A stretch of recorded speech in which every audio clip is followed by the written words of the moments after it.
जय श्री गोरक्ष। प्रिय श्रोताओं, आप सुन रहे हैं स्कंद पुराण और आज आप सुनेंगे स्कंद पुराण का भाग 82 तथा माहेश्वर खंड का भाग 81।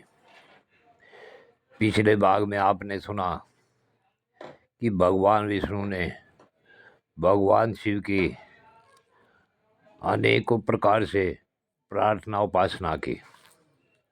इससे आगे की कथा इस भाग 82 में सुने।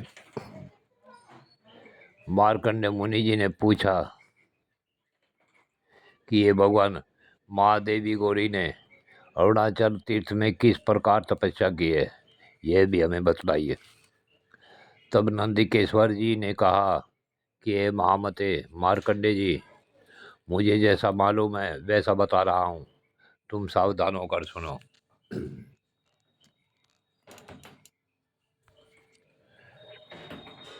पूर्व काल में भगवान शिव ने दक्ष कन्या सती के साथ विवाह किया था और सती उन्हें बहुत प्यारी थी।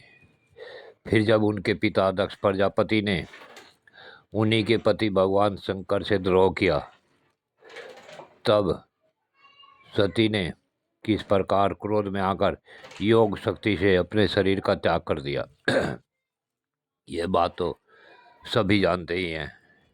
उस समय भगवान शिव की आज्ञा से वीरभद्र ने जो दक्ष यज्ञ का विध्वंस किया था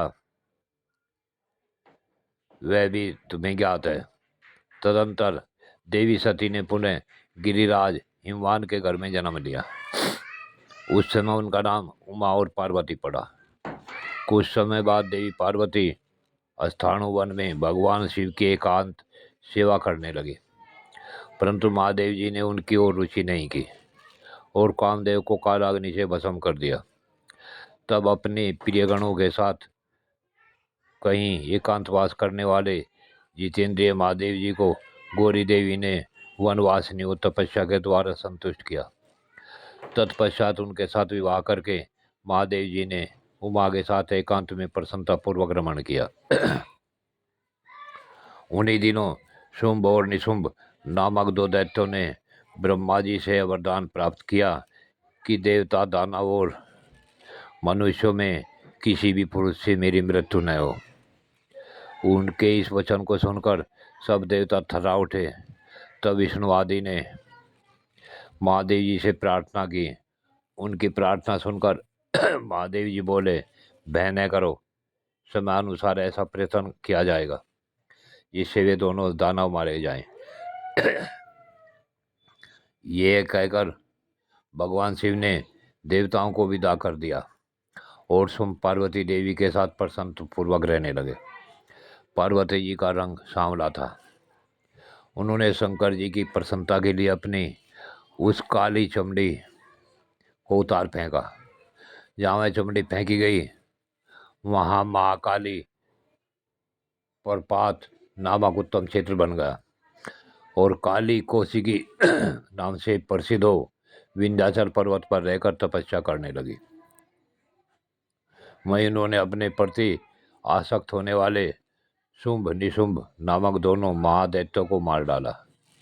फिर वही परम मनोहर गौरी शिखर पर तपस्या से गौरवर्ण प्राप्त करके देवी ने अपने आदि स्वरूप में स्थित होकर पति को संतुष्ट किया। पुण्य कर्म से गर्भवती होकर पार्वती ने गणेश तथा 6 मुखों वाले सेनानी इन 2 पुत्रों को जन्म दिया। एक समय की बात है, गिरिराज कुमारी पार्वती ने अरुणाचल पर्वत के समीप जाकर किसी आश्रम को देखा।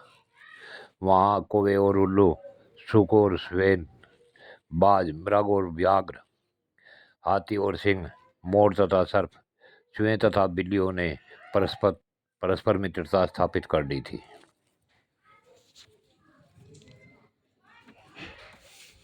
उस आश्रम पर एक ऋषि श्रेष्ठ दिखाई दिए जो हाथ के अग्रभाग से रुद्राक्ष की माला जप रहे थे। वहां पहुंचकर पार्वती ने तपोधन से पूछा, हे ऋषिवर, आप कौन हो? क्या यह श्रेष्ठ पर्वत कौन है जहाँ तुम तपस्या करते हो? वे बोले, देवी, यह अरुणाचल पर्वत है जो समस्त पुण्य क्षेत्रों में सम्मानित है। मैं गौतम नामक मुनि हूँ और तपस्या द्वारा भगवान शिव की आराधना करता हूँ। यूँ कहकर तथा विजय आदि सखियों के मुँह से पार्वती जी का परिचय पाकर उन्होंने बड़ी भक्ति से देवी को प्रणाम किया और अपनी पर्णशाला में ले जाकर कंदमूल और फल आदि के द्वारा उनका आतिथ्य सत्कार किया।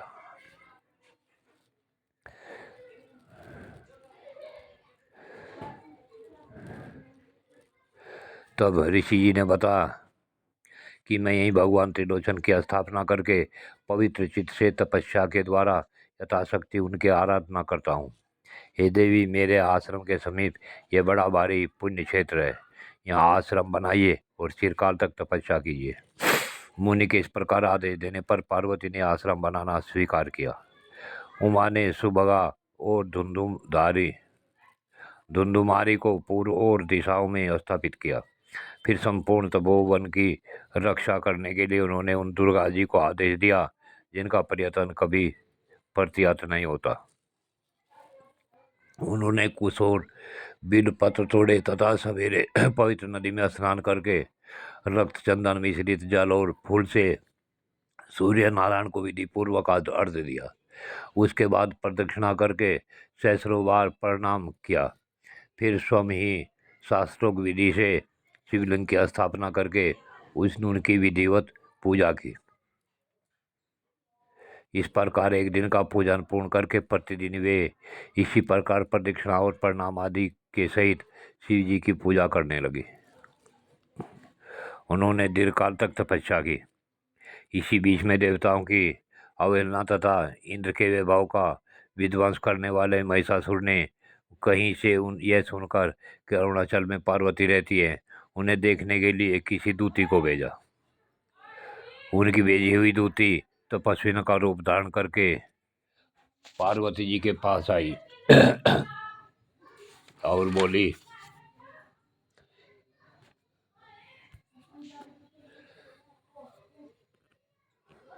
हे सुंदरी, तुम इस भयंकर स्थान में क्यों निवास करती हो? तुम्हें यहाँ देखकर मुझे एक खेद होता है। भागवत तपस्विनी शिव की पूजा तो तुमने पहले भी कर ली है। तुम्हारे योग देवताओं में दूसरा कोई नहीं है, किंतु इस त्रिभुवन के स्वामी दानवराज महिष और तुम्हारे योग है।